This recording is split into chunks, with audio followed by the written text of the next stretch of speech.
The weekend series sweep over Arkansas State. It wasn't easy this afternoon, but won 62-55.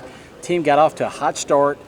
Arkansas State finally took the lead there early in the second half, but your team really battled down a stretch and grinded this one out. Yep, grind out is the word that we're using, you're using, everybody's using. These Saturday games are not going to be pretty on the back-to-back in conference all across the league. There's fatigue involved. It's just tough, and I don't care how many people you play. There's going to be some basketball where it's going to be tough man plays, and you're going to have to be mentally strong. And this is the first time our guys had to go through this, most of them. And you're right, when we went down, finally, we led the whole game, and finally we went down the second half. And to respond after that was a good sign for us. I thought it showed us a lot of maturity, the fact that they could rebound after they gave up the lead for the first time there in the second half. But the way you closed out the game, you got some defensive stops, just like yesterday, but the last 8 points came at the free throw line. They did. One of the things we were able to do, we finally got some rebounds, and we went to a spread, a spread offense with one ball screener, Chris Effertui, pulled them all out. We got in there. We finally saw some holes, and we got fouled doing it. And that was something I learned about our team, and because I know I was searching in the second half for some offense of what to call for them to help them, and it was a struggle at times, but we finally found that right there, and it was just enough to push us through. Got off to a quick start at the beginning of the game. Russell Harrison was so good early, but he was straddled with foul trouble the whole game.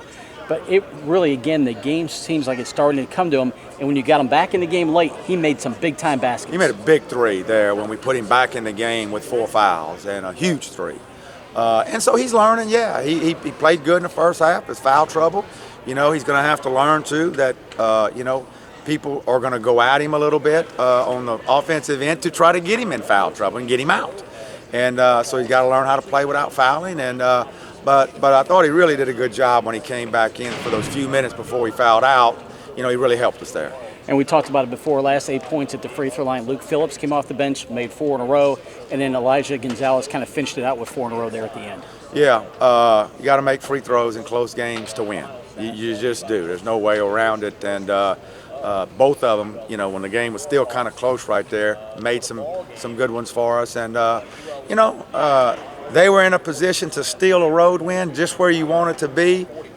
Good for our guys. We didn't let it happen. We kind of got our ship righted again, made our free throws, and won. Coming into this weekend, you weren't pleased with the win-loss record in the non-conference, but how much did that strong schedule really prepare you for this weekend? Well, the schedule did prepare us to play like opponents. That's what, we played no Power 5. We played no non-Division 1. We played all the schools we played could play in our league. And so it did prepare us in that respect. And we had some close games. We won some, we lost some. All that, I think, really helped us for this weekend. I don't know, if we'd had a different kind of schedule, I don't know that would have helped us for this weekend, so I'm glad it worked out. Next week, turn right around and play at home again against UTA. I'm sure it's going to be nice to get back-to-back home series. Well, it is, especially coming back from the Christmas break. I'm glad we played at home and we didn't have to get on the road and travel. We were able to do everything here, test here, work out here, practice here. It's kind of nice to be here after having taken, 4 days off for Christmas. And so to do it again next week I'm pretty happy about that. Maybe we don't ever have to go on the road. I don't know. But it'll be, a good home series. UTA is always a good team, and it'll be a good weekend. Good.